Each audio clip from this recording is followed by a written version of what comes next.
Welcome back to Balderdash Academy. Our visiting professors, Linda Hildonen and Daniel Bridgman, are here tonight.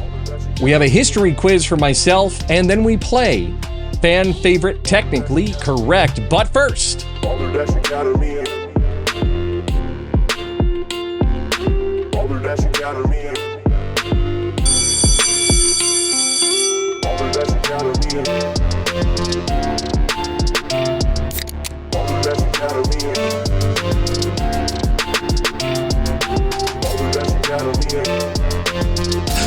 only the person with, yearly colonoscopy. All right, so, it's been a hell of a game. Our points are, in last place, we have Nate with 54 points. Next, we have Steve with 111 and a half.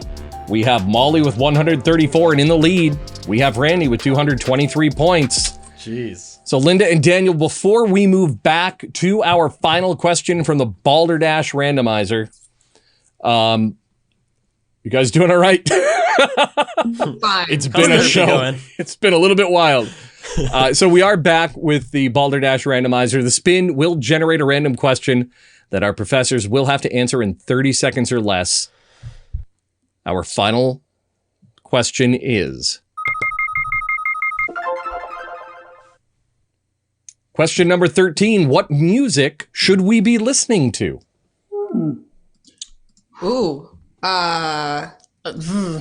What music should they be listening to? Well, obviously the Balderdash Academy theme song, because it's so important to get your yearly colonoscopy. Ugh, I can't even say it. Colonoscopy.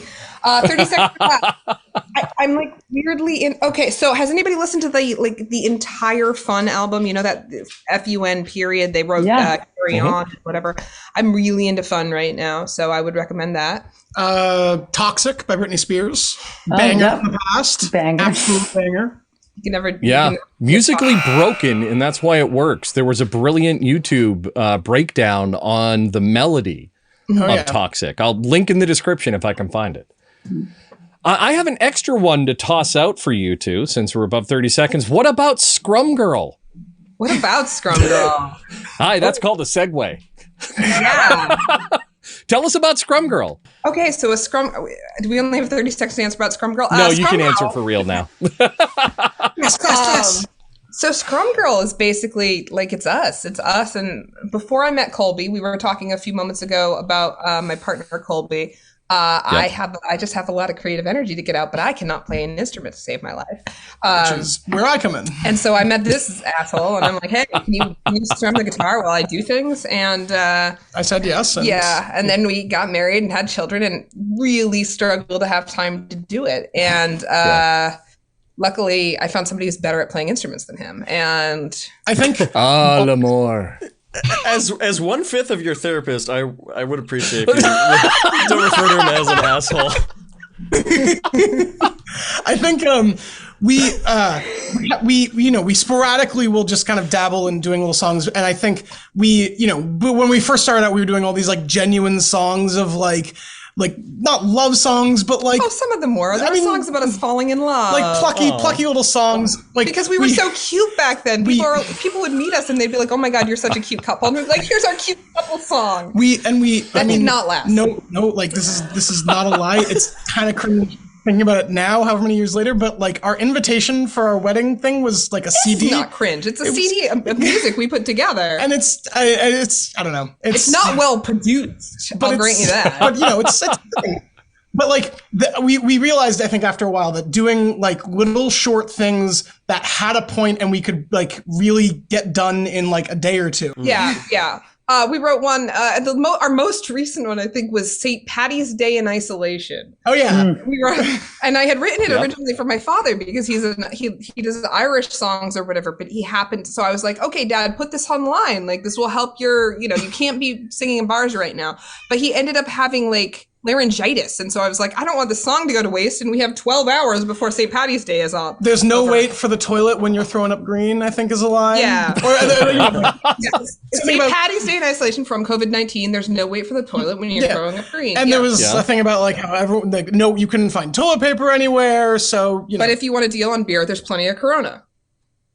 Yeah. Yeah. So speaking of lovers of novelty songs and segues, I have a history quiz that fits just that very topic. All right. Yeah. Are you guys ready for my theme? It's just the show theme It's the because first ever. I threw this on Steve. He did not realize that I was going to do this. Steve writes all of our theme music. I also don't need one because I write all the shows, so this is technically my theme song. All right, so today we're going to talk about musical history and possibly the world's original punk artist, Wolfgang Amadeus Mozart, the world's original rock star. Wolfgang, like most of the other celebrities of his day, most notably Ben Franklin, for some reason deeply appreciated, write that down, new word, I just coined it, I own it, see it on a t-shirt, deeply appreciated the tunes generated by the musical fruit. I'm not talking about the ocarina. He'd be tickled to know that the Urban Dictionary labels cutting the cheese in a musical way as a Mozart fart. What was one artistic way that he appreciated his flatus? Molly? Wait, how did he artistically appreciate his farts? I think we're all confused, Molly. Where did the statement end and the question start? I'm so confused. Molly, how did he artistically appreciate his farts? Artistically appreciate it? What did he do? Gee whiz, he wrote a lullaby about it. All right, wrote a lullaby. Just getting right to it. Why not, right? Nate, what's your answer? What was one artistic way that he appreciated his farts? So what he would do is he would sprinkle a little bit of sulfur on some paper, and then he would light a match, fart, it would burn and create kind of like a Rorschach test type thing. So that's how he was able to work his farts into arts. All right, farts into arts. Randy.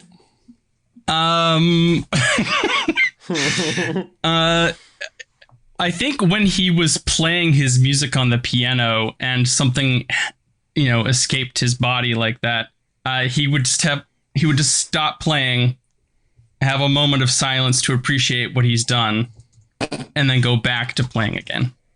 All right, moment of silence. Steve. He wrote a musical called The Black Crook, Ghostwriter. And hence, the Count Wolfenstein was a little play on his name, Wolfgang Wolfenstein. And much like a criminal who stays in the shadows, his farts were often silent and deadly. All right, there you go. So how did he appreciate his farts? We have Molly wrote a lullaby, Nate sprinkled sulfur on paper and had a Rorschach test, Randy held a moment of silence, and Steve wrote a musical called The Black Crook about his silent but deadly Wolfensteins. Can I just say kids love a good fart joke? So Kid stuff. So did Mozart. Stuff. How would you like to score? Well, I was just about to just say for the record that as a mother of two small boys, I try to stay as far away from scatological humor as I possibly can. Maybe I'll just let Dan score this one. It was weird because I was my first thought was I was just going to let you score this one. So we're going to give 75 points to Steve for the callback. Yeah, no. And also, I was trying to jump in there with the Wolfenstein Wolfgang thing, but it's very hard with the lag. So yeah. But thank you for covering that. I appreciate it. So, and then I feel like I feel like also 75 for Randy because I can really appreciate. He's winning by so much. Fine, and then you just fine. You don't have to take that into consideration at all. Dan's like, no, fine. He gets what he gets. You can at least totally make second place reasonable. Okay, but you can totally see Mozart just sitting there and just.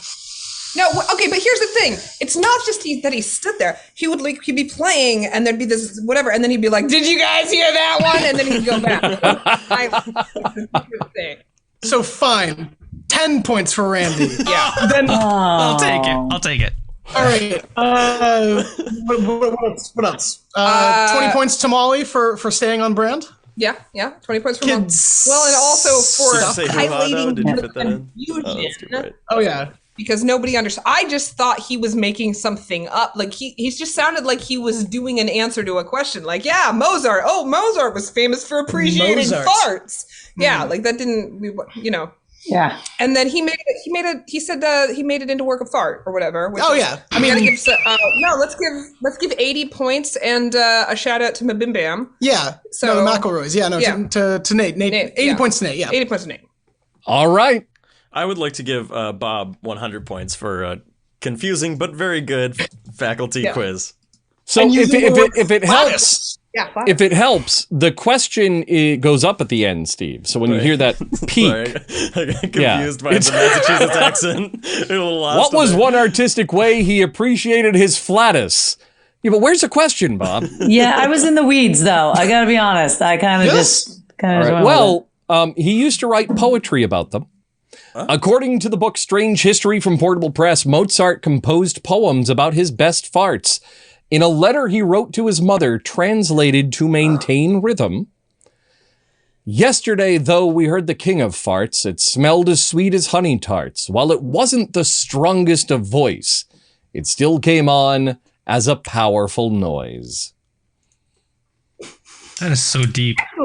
It is deep. That is a work of fart. It's now time for Technically Correct. Yeah. Our next game is the fan favorite Technically Correct. I will read a description of a movie.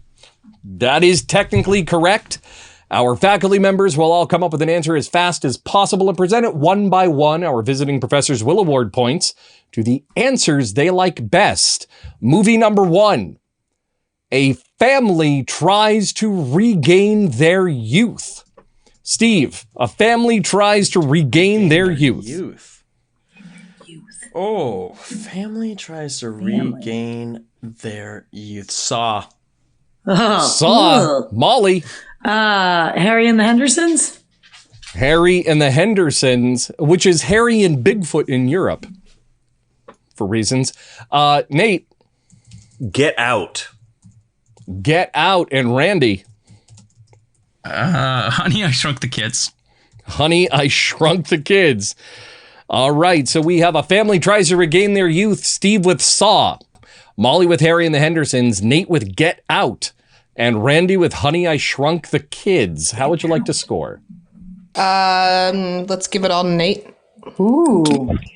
No. I feel like all 5 points. Yeah, come on, Dan. Let's do 18 points for everyone. Okay. All right. That's not going to do anything good for everyone. Yeah. So basically, you just did nothing. Yeah. That's my favorite kind of doing stuff, is doing nothing. Yeah. I can vouch for this being his favorite type of doing stuff. Oh. All right. Continuing. Therapy's going great. Therapy is going really good. A family tries to regain their youth describes Hocus Pocus. Oh, okay. All right, fine. All right. Technically all right. Sure. Movie number 2, a cleaning lady helps her eccentric employer. Randy, what does that describe? What movie is that? Mrs. Doubtfire. Mrs. Doubtfire. Steve. Oh, man. Oh, I was going to say Mrs. Doubtfire as well. So we'll just say Mary Poppins. Oh. Mary Poppins. Molly. J-Lo, Made in Manhattan, right? That's a movie, right? I think. In Manhattan. That is a movie, Molly, yeah. And Nate. 7. Wow. All right. So we have a cleaning lady helps her eccentric employer, Randy with Mrs. Doubtfire, Steve with Mary Poppins, Molly Made in Manhattan, and Nate with 7. How would you like to score? You can give Nate 7 points. Sure. We're going to give 15 points to the late Robin Williams for Randy Hunt. And then we're going to give 5 points each for Steve and Molly for answers. The answers that you gave. You definitely remember. I love when you're cleaning and you find a box and you're like not sure what's in it. You're like, what's in this box? Don't know. All right. I just want to figure That's out. why you label your boxes. Yeah, exactly. A cleaning lady. A cleaning lady helps her eccentric employer describes Howl's Moving Castle. Oh, yeah. Sure. Okay. Didn't see it. Heard of it. Never heard of All right. Movie number 3. Movie number 3. A homebody saves a woman from a man who can't take no for an answer. Saves a woman. A homebody saves a woman from a man who can't take no for an answer. Nate. Psycho. Psycho. Randy. Oh, shoot, I'm gonna pull a Molly here. The Shining. Shining. Steve. Weekend at Bernie's. Oh, Lord. Weekend at, not Herbie's, but Bernie's this time. That's an in-joke if anybody listens to the podcast. And Molly.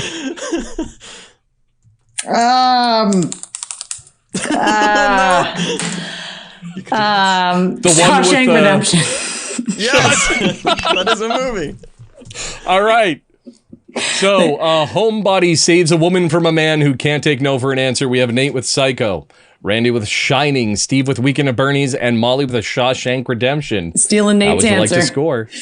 Let's give 15 to Molly for Shawshank, I guess. Oh, great movie. Great movie. Randy, here's 10 points. Okay. You really had to bring the here's out longer. Continue. No, I got it. Yeah, I got You it. continue. Go ahead. Fine.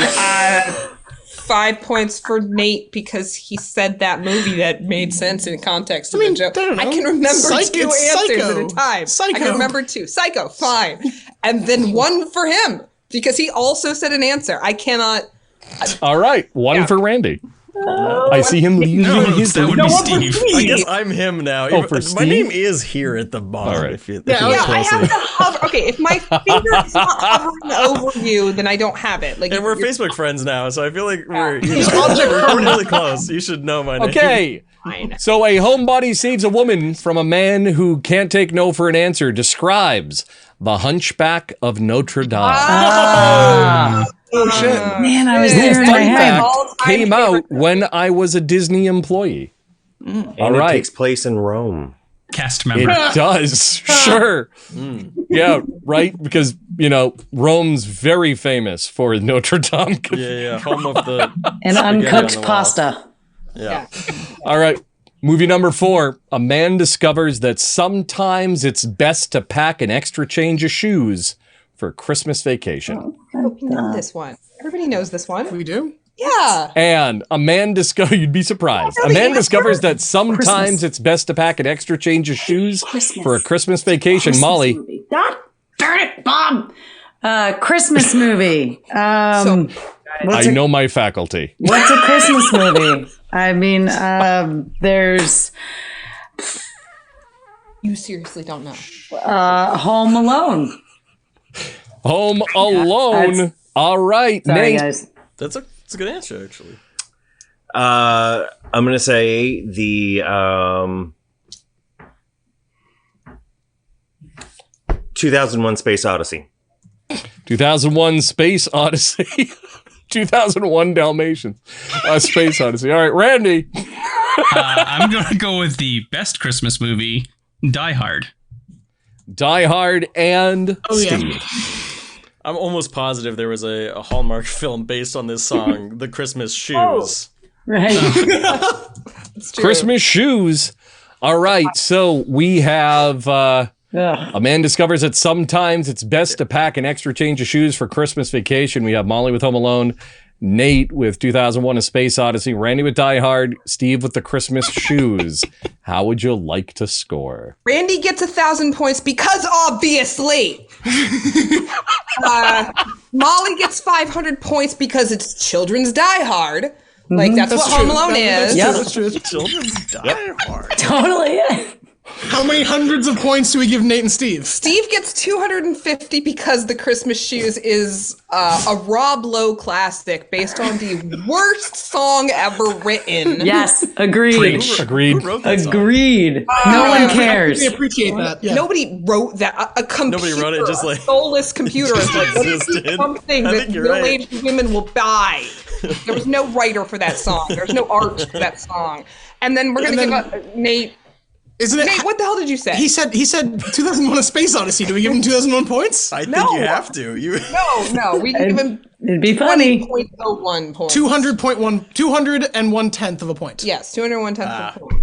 Because we can't take away from Randy, who actually got the answer right. I feel kind of All bad. right. Is that the idea of the game? Randy did get the question right. A man discovers that sometimes it's best to pack an extra change of shoes for a Christmas vacation. Describes Die Hard. Obviously. So, Linda and Daniel, thank you for being visiting professors tonight on Balderdash Academy. Now, you said in your write-up that you have a history of finding yourselves eating popcorn at inopportune moments, and I need examples. There's two that come to mind. We eat a lot of popcorn.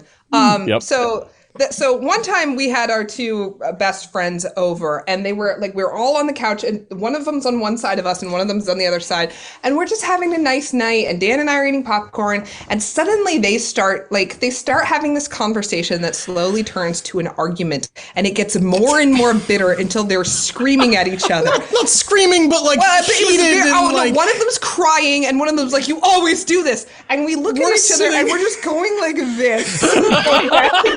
Because we don't want to interrupt them. We don't want to interrupt them, but we also... I think we're pretty stoned, and we're just like, Well, you don't want to interrupt them, but you also already have the popcorn, so you didn't need to make it for the argument. And it's hot. You can't waste it. Because the week earlier, we had just sat down, a week earlier, we had just sat down at the couch, and we just got this big batch of popcorn, and then we heard like a giant noise outside. So we went outside. Fire trucks or whatever, by. and our neighbor's house is on fire. And we're like sitting there like, what's going on? And we're trying to figure out. And we ran out so fast. That we have the popcorn. We didn't think. We just started eating it. And then somebody looks over at us, and we're like, oh shit, we're terrible people. We're just sitting here watching our this neighbor's house go up in flames. Devastation. There's only two things that would have made you more conspicuous for arson. Other than a bowl of pre-made popcorn, that's a bag of marshmallows or a can of gasoline. Why not both? Why not all three? So you can find Linda and Daniel at PortFringe with It's Complicated the Musical, along with Kerry Anderson and Catherine Buxton's Windows 95 relaunch, and our very own live radio show, Aphrodite Prime. We can all be seen June 14th, 16th, and 18th. Advanced ticket prices are $15, gives you all three acts, or we'd prefer you go for the I Love Fringe $30, which gives you all three acts and gives us a little tip showing your appreciation in a monetary way. It is now time for today's moral. So, after listening to all of the answers that were delivered tonight, the technical issues that we had on and off, and the fact that we took a month or a little more than a month off in between episodes 8 and 9, one thing is perfectly clear, and it's quite simply this.